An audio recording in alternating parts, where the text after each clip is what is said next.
Hello, hello, hello, everyone. I hope you are having an awesome Friday. Woohoo! We made it. I feel like each week sometimes, this week's went a little quick. Last week was insane. This week it's been busy. It's been good. Hope you all are doing phenomenally well. We made it, man. Each week, man, like I said, sometimes you're just hanging on by your teeth to get there. Anyways, I hope everyone is doing fantastic. Hope you're doing well. What do you got going on this week? Anything exciting? Anything fun? You invite me to anything? I didn't get any invites, so if you're doing something fun, I better see the invites to those. All right, everyone. We have a really, really special guest this week. And not that the rest of our guests, all of our guests are awesome. I mean, let's be honest, all of them are pretty amazing. We have David Long on this week, and I'm going to bring him in just a minute here. But I wanted, before I jump into that, wanted to touch on a couple of things here first. So I know Fridays are really packed around this time period. So I am just curious, do we want to change the time that we go live? So we usually go around, 8:15, 8:30 Central Time. Is this time okay for everyone? I know you can always go back and watch this on demand if you feel like, hey, Brooke, this is just too much going on. We got David Long coming on here in a little bit, and that he goes live on the all things used cars about this time as well. There's a lot going on. So if you feel like we need to change the time, let me know. I'm happy to accommodate. To say, hey, let's go at 9 o'clock or 10 o'clock, or hey, actually 1 o'clock in the afternoon is better. Hit me up, let me know. Super accommodating to whatever works for everybody else. Also, Monday. Fridays are always a little crazy. Monday is super, super crazy. We've got obviously the Monday recap, which is always very exciting. We also have, if you don't already watch Jeff and Ian, I almost said Jeff and Larry. Larry, that was a shout out to you there. You do have your Larry Feldman show. I'm on the Jeff and Ian's just podcast show, which they do a phenomenal job. They're so awesome. But if you don't already watch their show, first off, watch it because they're awesome. So I'm on their show again, and it's going to be a great show on Monday. They do it always at 10 a.m. It's a phenomenal show. They actually are bringing on Google, so yeah, it should be a great show. We have they have awesome people, brilliant minds. So if you haven't already RSVP'd for the show, do it. Do it. And then later that night, I'm actually going to switch over here and we're going to bring up this one so you can see it here. I have the pleasure, the absolute pleasure to be on the Ted Ings, his fixed ops after dark. So the creative hasn't been out for that yet, but as soon as I get it, I will definitely throw that up so everyone can see it. So if you haven't, once again, if you haven't had a chance to be a part of anything Ted Ings, man, you've got it. Ted is just, once again, another just brilliant genius human being who fixed ops is a huge part of our business. And sadly overlooked part of our business, and it shouldn't be because that is such a moneymaker, especially now, such a huge moneymaker part of our business. And so I'm so honored to be a part of that. And it's Monday night. So there's also Ted around the part of the about the start of the pandemic.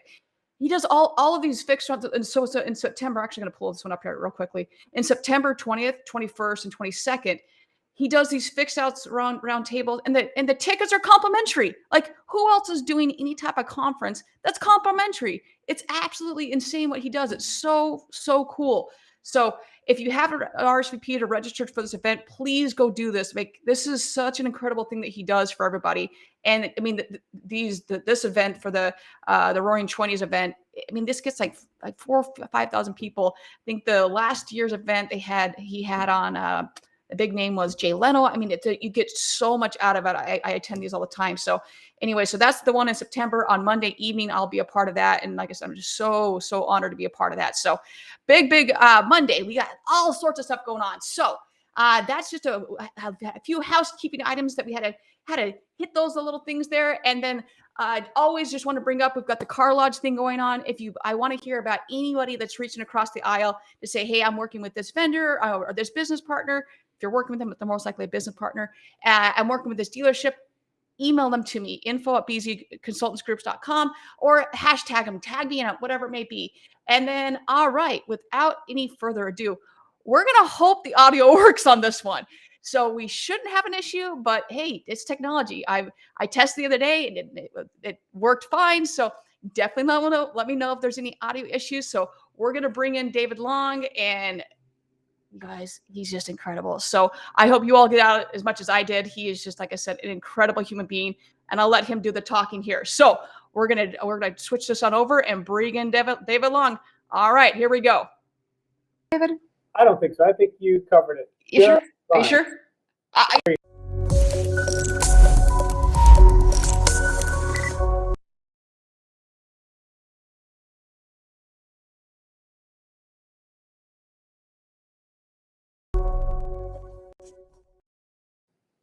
All right, everyone, welcome into another awesome, fabulous episode of Facts Not Filling, and I am so honored to bring into the show David Long.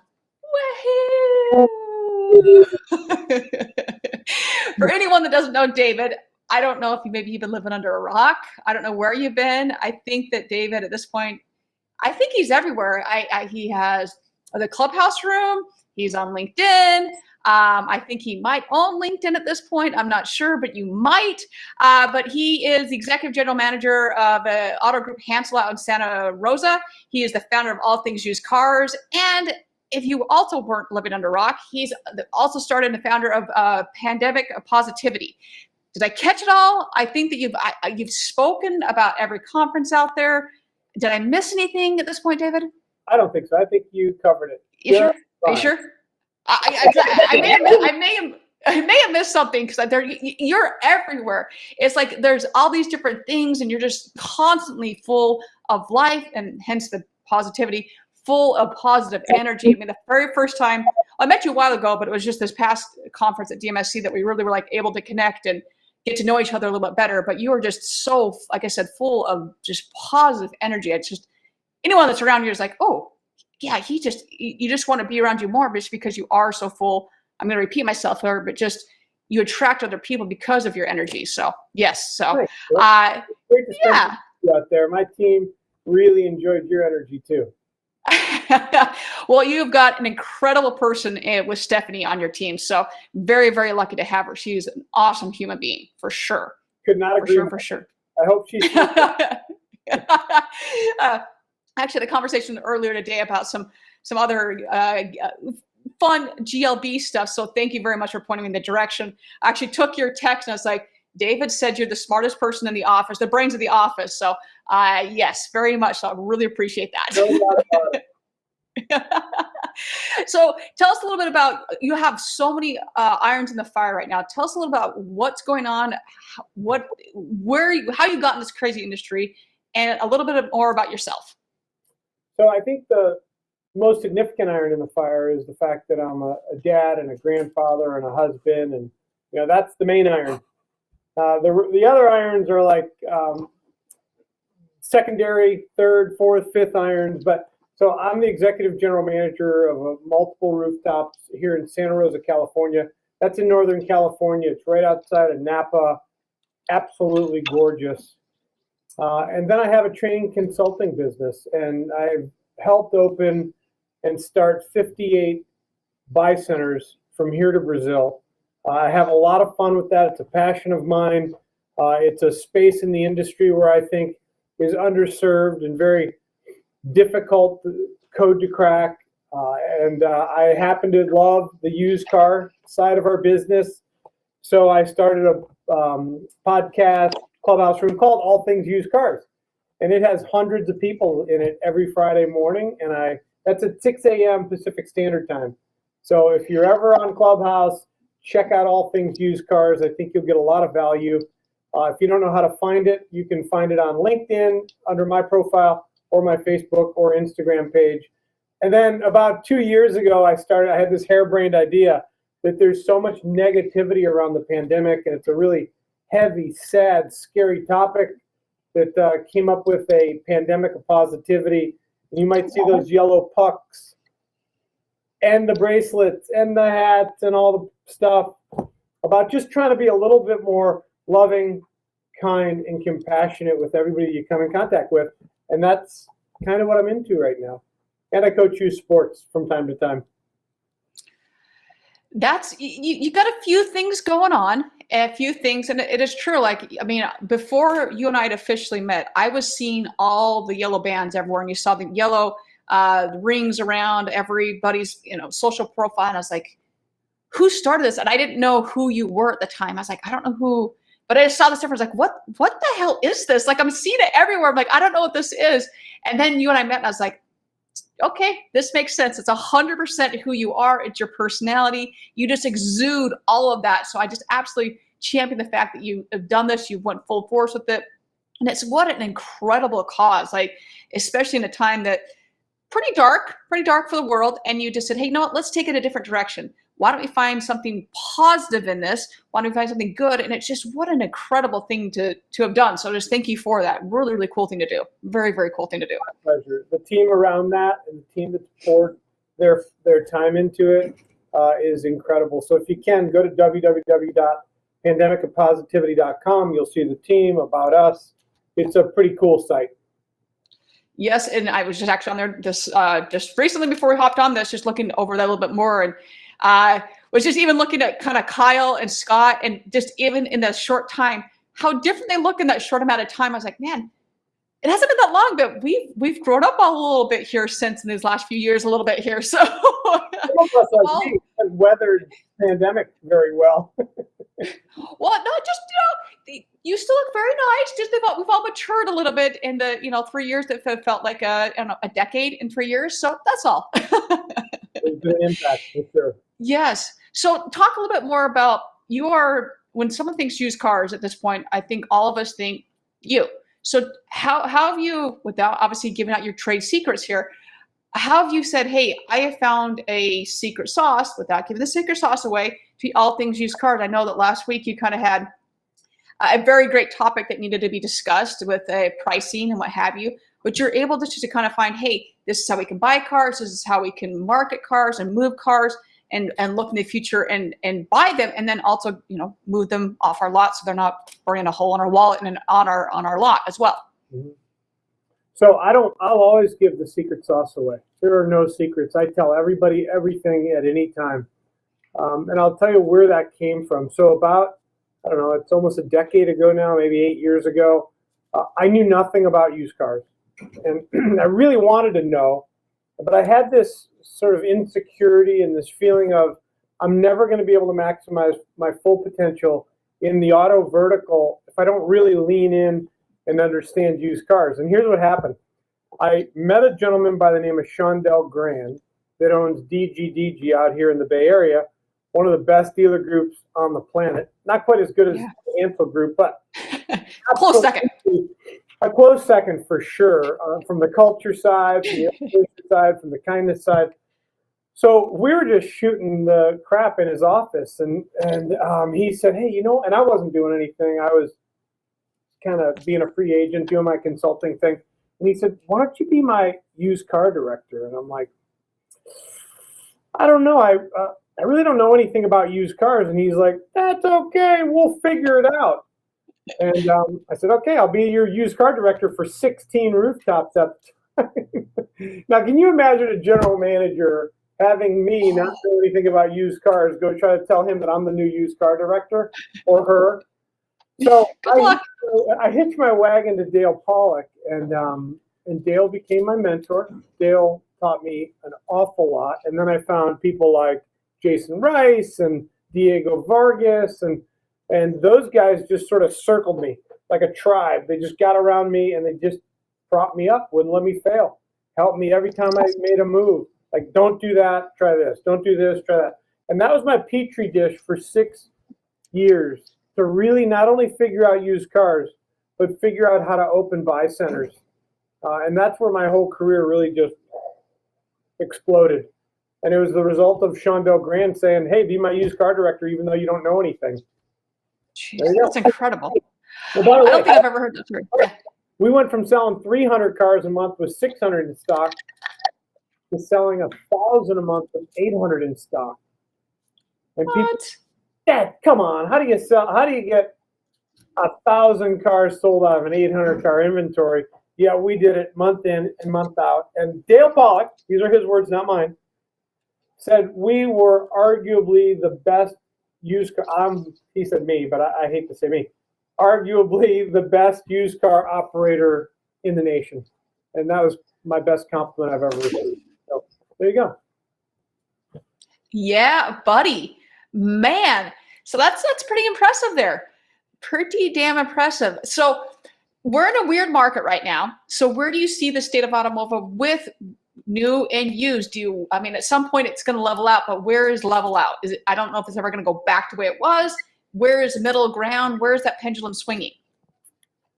Super interesting. And it's all the reason why structure, discipline, and consistency will always win the day, right? No matter what's happening. What's happening now, people say, how are you getting by? This is the best thing that ever happened, in my opinion, to our industry. I think it level set everything. I think it put us in a position to make the kind of profits that we deserve as dealers for working as hard and having as much exposure and liability. I think like we're here. How long this is going to last, I don't know. But when I have like Jonathan Smoke, the chief economist for Cox Automotive, come on my show, he seems to think, based on what he's indicated, 24, 36 months-ish, which I would love that long of a run. I would absolutely love it. Now, having said that, I'm completely prepared for the bottom to fall out tomorrow. And if it does, guess what? All my ducks are in a row, everything's tight, and we will be okay no matter what happens. I feel good about that. I think that, like the key part that you just said right there, whether it's tomorrow or in 36 months, you are prepared. It's there are too many times that you talk to someone, doesn't matter if it's in our industry or in the health field, it's, I don't know. Well, what do you mean you don't know? How have you not prepared for tomorrow, let alone a year from now? Whether the profits are phenomenal or they suck, you've got to be prepared for looking into the future. Always looking into the future. Like, yes, learn from yesterday, learn from today. You've got to be prepared for tomorrow. It's so insanely important. So kudos to that, because yes, what is happening right now is very unprecedented. But eventually, if we've learned anything from this industry, is eventually it's going to swing back. It always swings back, whenever that it may be. Not sure when that's going to be, but at some point it will. And whatever that, I don't know if I don't think we'll ever go back to where it was. I don't think that I just don't think, but it'll be somewhere in the middle, whatever the middle that may be. I just don't know what the middle is going to be. But right, middle, you're there, target, right? It'll continue to ebb and flow, and that's really what excites me the most.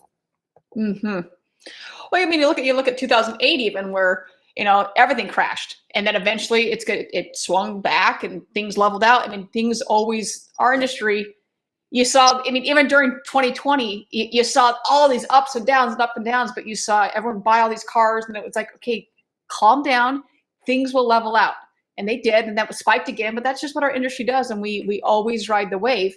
On the flip side, we're not so much in the used car, but what are you seeing from a fixed ops side? I know this is kind of a change of directions, but because so many less new cars are being sold, what are you seeing from your fixed op department? That's interesting, because here in Northern California, especially, not only are less used new cars being sold, but many of them are electric. We have a unique situation here in Northern California where we really have to get good at the basics. We have to get good around the wheel. We have to get good around customer service. We have to get good on thinking outside the box with pickup and delivery. I mean, there's so many different things and different threats. I don't know, you've seen some of the guys talk about, and gals, the barbarians are at the gate. Well, they're not just at the service and parts and collision center gate. They're at the future of automotive as it relates to how many cars we're going to have to resell in 2 years. And and cars coming off a lease, and cars that are electric. So this is not going to be for the faint of heart, Brooke. I really think that what's about to happen is going to shake out the pretenders. I agree. Well, I was actually having a discussion with Ted Ings earlier. I think it was today, or I talked to him today, but I think we were having a discussion yesterday about this, that when aluminum was really coming right on the scene. I was actually working with my younger brother in the collision industry. We had a software company, and aluminum first came on the scene. It cost a ton more for everyone to become certified in it.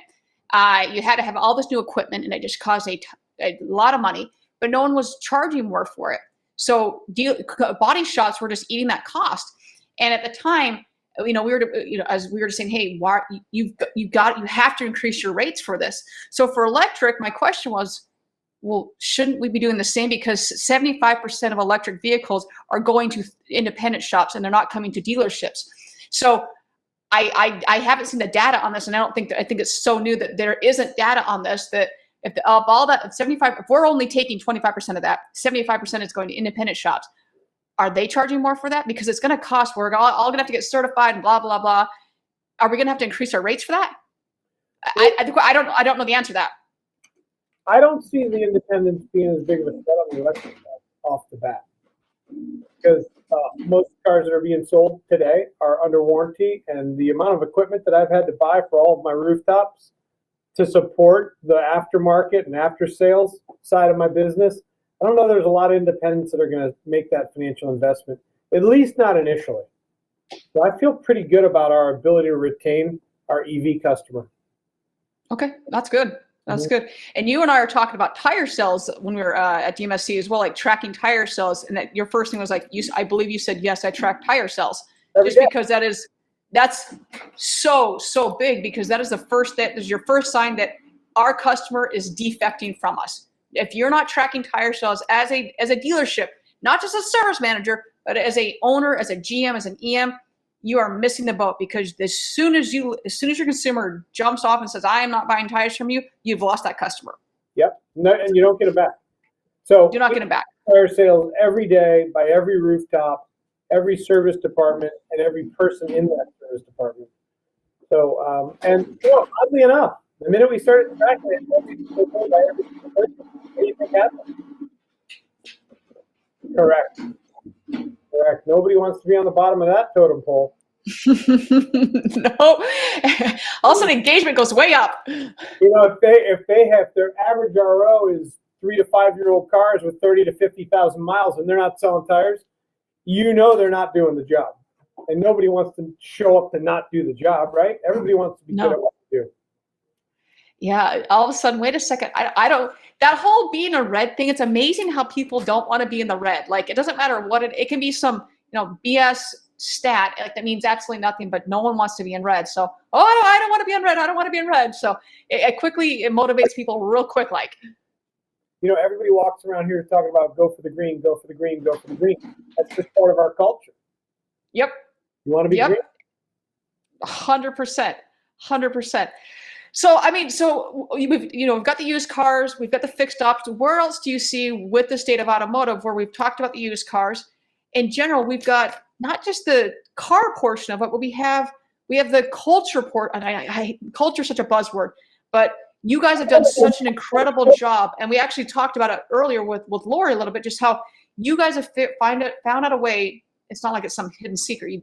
You treat people well, first off, but you guys have done such a great job with finding, hey, we are going to do this here, and we've retained our people well. So I guess, especially now, it's so important.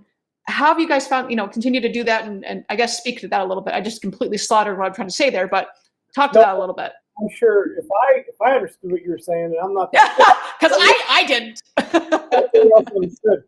think the culture piece is the biggest part of what we do today. And my firm belief is, if we stop at the front door and we only focus on how we can have our people become more efficient and effective at work, I think we have one-dimensional teams.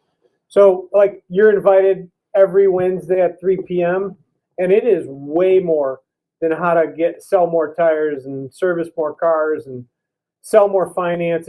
It's none of that, actually. It's all about, how do you become a better human? How do you take better care of yourself? How do you love more? How do you care more? How do you feel better about who you are? How you show up as a husband, as a wife, as a father, as a son, as a daughter. And we do that every Wednesday. And then we have, I have a personal development coach that comes in for a full week every single month. And that's all he does, is work on personal development with the teams. So I think that's where culture starts. I'm trying to think of how many, I won't even say dealerships, just how many businesses do what that last thing you said, that bring in personal development coaches, or, you know, the training portion that is so big is, I've told the story before where I was working with a dealer group, and we went through, you know, there's facts, not feelings. And we went through the factual part and said, okay, here are the metrics of XYZ. Your ad agency is doing a great job of getting the ad to, and everything, the copy, everything is spot on. Once it gets into dealership land, it's falling and it's failing right on, you know, it's falling on its face and it's failing. And Mr. or Mrs. Owner just said, nope, it's not the case. And I just go, I'm okay. So I'm like, okay, maybe I just need to reword this different. You know, there's got to be something here. So I do the rewarding of it, thinking I just did something wrong here. So I reword it. I was like, okay, so and once again, I got, that can't be it. All right. I just find, okay, I don't know what you want me to say. At this point, it's a process issue. You can't throw money at this. It's a training issue. It's an internal issue. And that's just one of those things that, like, if you stop looking at buying another tool, buying something else, this is internal. You've got to look at, if you need to spend money, it's spending money internally for more training, not at buying some new shiny tool. So it's really big on this process and development, but how many people don't do this? And it's across the board on so many different companies. So thank you for that. Sure, yeah, for sure. Like today's topic, we have a MBA, PhD coming in to talk to us about tiny habits, like, and how these micro habits can change your life, personally, professionally, relationships, spiritually, whatever it is that you feel like you want to improve or you know you need to improve. That's what you're going to hear today at 3:00. And everybody in your listening audience is more than welcome. It happens every single Wednesday with a different speaker. That's phenomenal. That's, once again, seeing the bigger picture, knowing that whether it's now learning from yesterday to now to future, that this is different than anybody else is doing. I remember Scott Risley he posted something. I mean, Mohawk is phenomenal. You know, obviously they do a great job, whatever. But they brought in, I think it was Tim S. Grover, that, you know, he's works with Michael Jordan, and shout out right there on cue. From Scott. Yeah. Very nice. Very, very nice. But yeah, I mean, things like that, there's like, this is why people are going to flock.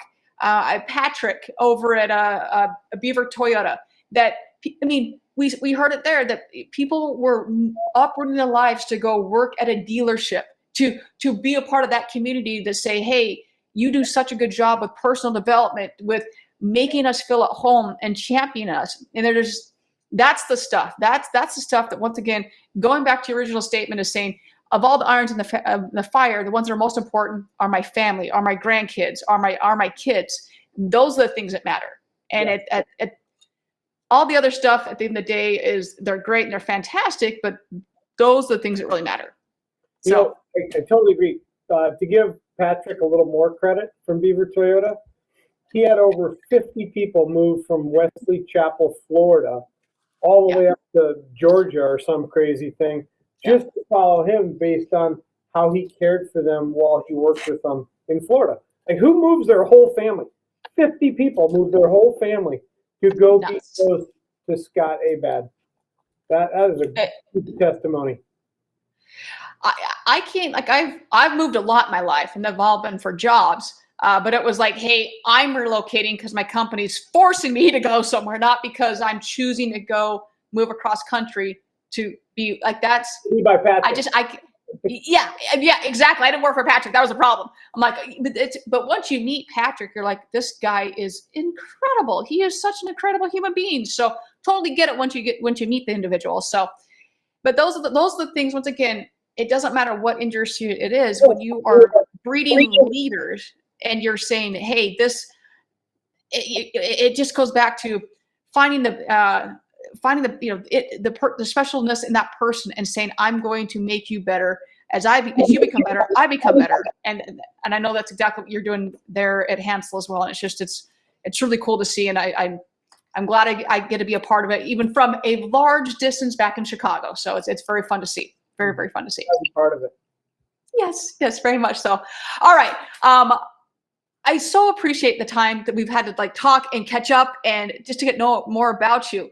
A couple of things that I ask every single person that comes on the show. It's a little bit of lightning round questions. So my first and foremost question is, are you ready for it? That's the first question. Okay. All right. So I think you kind of answered this a little bit, but I do want to circle back. Is where can our followers find you if they want to follow you and listen to you and see your face? Not sure they'd want to see my face, but well, maybe they do. I don't know. Speaking of face, Facebook, Instagram, MySpace. No, I'm kidding about that. LinkedIn, pandemicofpositivity.com, Clubhouse. And they can call. I mean, I'm easy to find. Super easy to find. Mm-hmm. Okay. All right. And as always, we'll have it in the show notes. With this, everyone can just click on the show notes below. So I'll be in there. And then outside of work, what is your favorite thing to do outside of work? So I don't have any hobbies really. I'm traveling with my kids and I'm watching them perform what they love to do. Like every weekend now I'm out of town somewhere. I was in Vegas last weekend. I was in LA the weekend before. And my son plays basketball, so I travel and I participate in supporting him and him living his dream. That's awesome. So basketball, and then what else did they do? And then oh, here we go. There we go. Yes. Can you see it? That's pretty. That's awesome. Isn't that cool? Very That's cool. Rochambeau and my daughter Ashley. So that's a fun sport. And that's what we do. We just travel around and love and support our kids. That is awesome. Very, very cool. Okay, so with the traveling, do you have a favorite vacation spot, or if you had like a ticket somewhere, where are you going? Anywhere where there's water, where I can be in the water. Maybe I have a scuba gear on, but not a whole lot of clothes. Just a pair of swim trunks, scuba gear, and just enjoying the water. I just love any kind of water sport there is. I hear you on that one. I am a beach baby, so I 100% agree on that one. Good choice. Good choice. If you didn't, I'd probably have to, maybe lie to you. But I think you and I know well each other enough. I'd be like, no, that's a crappy decision. But I will tell you that's a good decision. So I love that. All right. So what's the biggest thing? And it can be personal or it can be day to day, but you're finding that you have to distinguish between facts and feelings. Oh, that's a great question. Have you seen? What I do? Have you read the book WTF? No, I haven't. I need to read that book. So for those listeners right now that are thinking I'm swearing, WTF is not what you think. It is That's what I say. The facts. Yes. WTF, work the facts. So the problem with working the facts is the facts aren't always the facts. And here's what I mean by that. A lot of times facts in our vertical are indicators, and there's sub-facts that kind of debunk the initial fact. And most people will never get to the sub-facts. They'll stay on the surface level facts and they'll jump to conclusions based on the information they've received. So when I think about the facts in our vertical, and most people are like, what are you talking about?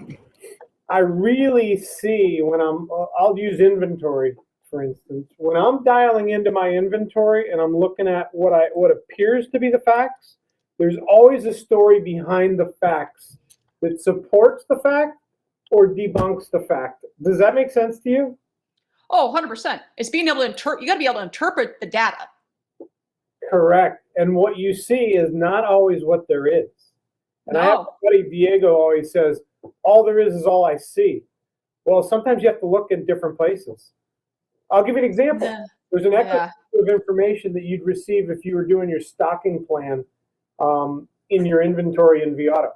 Like, I don't want to just stock everything I've always stocked, because then I'll sell what I've always sold, and it'll be this sort of vicious circle. So there's facts outside of the facts that always have to be considered. And then the trick is, where do you get the facts and how do you substantiate the facts? And that's what I love. For me, that's the chess game that gets me up in the morning and gets me just fired up with enthusiasm. It's like a hound dog trying to find a trail. I get on a trail and I try to get there and I sniff it out. And I'm like, wait a minute, I thought I was heading this way. Take a sharp right, and I'll be like, no, look where I wound up. And it's just so freaking cool. Well, I think it's also, you go back to standardizing it, because you can have, I'll take, gotta think how careful I phrase this. So you can have one set of data metrics, and then another set, and they've all got to be going in the same direction. But if you got one that goes the completely opposite direction, and you just look at that one, you're like, oh shit, this was going this one, but all the other ones are going this one. That's why you got to standardize it and look, okay, this is telling a story, but this is going the other direction. Why? And then being able to interpret that and make it into an actionable item, because exactly what you say, because you're looking at just this one and you look at nothing else, that's a problem. In a couple weeks, I'm bringing on some guests too. I have always looked at one set, and then I bring on another, not just one, the other set. And he goes, hey, did you ever know about XYZ? I go, what are you talking about? And it was just like, my mind just goes, whoa. I go, what? I've never seen that. And I go, I can't spoil the surprise, because I'm not going to take credit for it, because he's the one that told me about it. So, but once again, it's just diving into a layer and the onion layers, right? Just this and this and this, and you can get lost in the weeds. But once again, are you actually looking at the true data of it and unearthing all of it? So yes, I agree. I think for the most part, we look for the data that supports our belief. Yes. And then when we find that and it supports what we thought, that's where we go. And we never peel that onion back far enough to find the whole truth, because we're not looking for the truth. We're looking for evidence to support our paradigm. Yes. I think it was Glenn Pash that said this. And if it wasn't Glenn, I'm giving you credit for it. So there you go. But he goes, what he would do sometimes, he would cover up the name of whatever report, let's say it was a BBC report or whatever report, he would cover up the name of the person. And that way he would look at it, because you have this unconscious bias to be like, oh, well, that's Brooke. She's going to suck at this. And so you automatically just assume that Brooke's going to suck at answering the calls or suck at answering whatever. And so automatically you look at that and you just assume that's what it's going to be. And I was like, oh my gosh, that's a great idea, because we're human. So you're human to judge. Even when you're like, I don't judge people, I don't do that. That's my voice of someone not judging. But that's what you do. So Glenn, that's not your voice. That's not your voice, Glenn. That's Brooke's voice. But it's the same thing, is that you're looking at a data point, and all of a sudden you're like, oh no, Brooke sucks, so I'm going to find something that proves that Brooke sucks. Well, yep. That's the Pygmalion effect, by the way. It's defined as the Pygmalion effect. Yes. Yep. So, yeah, totally agree. So that's why when I think about work the facts, when I think about what you represent to me and how you talk about really making sure that the data is right, I think about that all the time, because it'd be easy from my position to see something and jump to conclusions. Like my owner, greatest guy on the planet. I love him. Like, this is my 36th, almost 37th year doing this. I've never had an owner that was as dialed in and is just on top of everything as he is. But he'll see something that'll be an indicator, and he'll be like, what's not, he doesn't get upset. But he's like, wait a minute, that doesn't seem right. Well, behind that, there's so much more to the story. So for me, especially if he's watching this, take it easy, consider all the different data points, let's gather everything before we go pop my head off and figure out really the whole story. There's always a whole story. And there is, and it's just like you're taking one subset of the entire pie. So you got to look at the whole picture. Instead, you've got like this one little portion of it. So no, I 100% agree on that. Yes, it's a very good one to choose. All my stores were up over 6 to 28 or 30% last month. So, but let's say that one was down. It'd be an indicator for somebody to say, well, gosh darn it, you're off track. You're not doing it right. Well, hold on a second. Last year we had 200 cars in stock. This year we have 28. Of course we're going to be off, right? Yes. So there's always more to the story if you're willing to take a look at it. Well, yeah, that just catapults into even metrics in general. I mean, if you're looking month to month or year over year, I mean, we really shouldn't be doing that anymore, because you look over year over year, we didn't have cars. Like, we don't have cars now, and you're looking over cars that you had tons of last year. So that's a whole other thing. And yeah, that's a whole other conversation, but it goes to the point of, what are you measuring? I mean, are you really going to look at that? I was talking to someone about OTT and display and whatever, and I go, to get what you got in 2020 versus 21 versus now, the amount you have to spend to get that same bang for your buck is completely different. So if you're trying to measure that, just understand you're not getting the same, it's not really true data. Like you can look at it, but just understand what you're trying to measure. So yeah. I agree. Yeah. All right. What would you say I was going to read the exact same question I just asked you. And although it was a very good question, we're not going to ask it again. So as a disruptor in the industry, what is the hardest or best lesson that you've learned? The hardest or best lesson I've ever learned, that you can succeed with being abundantly kind and patient.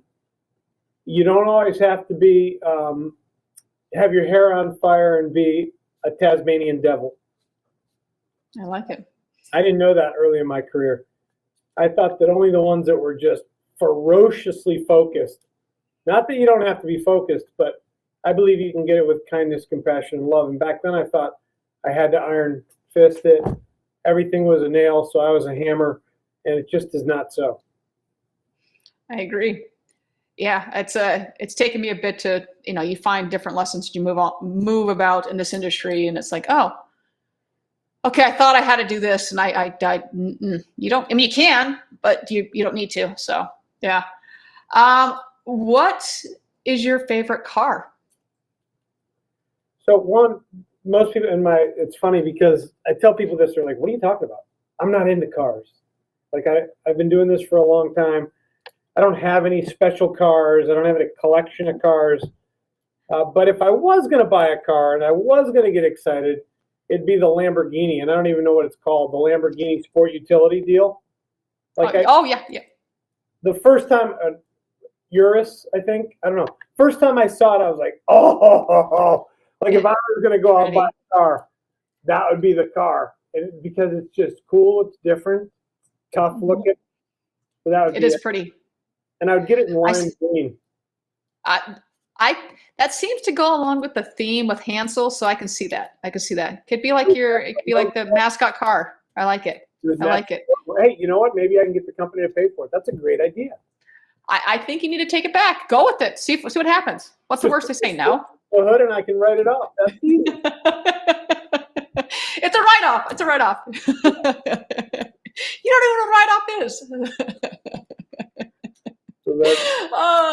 Okay. So I know you read a lot of books. At least I think you read. I guess you do. You held a book, so I think you read. Maybe it's just for show. I don't know, but I think you do. What is your favorite quote? My favorite quote. Can I just tell you what my favorite book is? Can you make it easy? Favorite book. Yeah, favorite book. So, A Better World, A Better You by Lou Tice. World, Better You. Okay. And then I love Dr. Dyer's books. I love his. And of course, I'm a fan and a student of Tony Robbins. And as a favorite quote, it'd probably be one that I made. So it's a David original. Oh, this is going to be a good one. Everyone, get your pens ready. Get them ready right now. Think of. I got several that I thought were cool that I created. But patience is something I admire, but very seldom desire. I admire, but rarely desired. Yep. I like it. There are people that have patience. I just don't have it. So it's something I admire. I just don't have it. You have some. You've got some patience. I do. You've got more. Yeah, you've got more than most, I would say. It's not like you're completely lacking patience. It relates to results. Like I could have a team 15, 13-year-olds not listening to me on the baseball field or a basketball court and have tremendous love and patience. But results, I don't have a lot of patience for results. We need them. We need to execute at a really high level. Mm-hmm. Okay. That's different. That's different. We'll end with what's some advice you'd give your younger self? Be kind. Just be like you don't have to be less than kind to receive above average results. That's pretty much how I sign off all these shows. So I 100% agree. That's exactly how I was raised, is that you can always find a way to serve, and you can always find a way to be kind to someone. It takes nothing to be kind to another human being. Nothing. It's so 100% agree with that one. It has been such a pleasure to catch up with you and to pick your brain for a minute. And anyone, if you have a chance, first off, make a chance. That's my advice to you. Make a chance. Listen to this man. He is a wealth of knowledge, and you're always going to learn something from him. Go get on the Clubhouse. I know that means you're going to miss my show, but mine's on demand, so you can watch mine later. So go listen to him on Friday. Get on Clubhouse. Go listen on Wednesday to him, and listen to him. He's, like I said, look at him. He's a brilliant man. Go listen to him, please. And with that, thank you as always. I know you have a chance. You have a choice to listen and to go watch whatever you want to go watch. And I so appreciate everyone for tuning in. And as always, find a way to serve. Go help your neighbor. Open a door for someone. It takes nothing to be kind to another human being. Find a way to serve. Find the joy in yourself so you can be a joy for someone else. And as always, everyone, thank you so much. And we look forward to seeing everyone next week. Thank you, and have a wonderful weekend.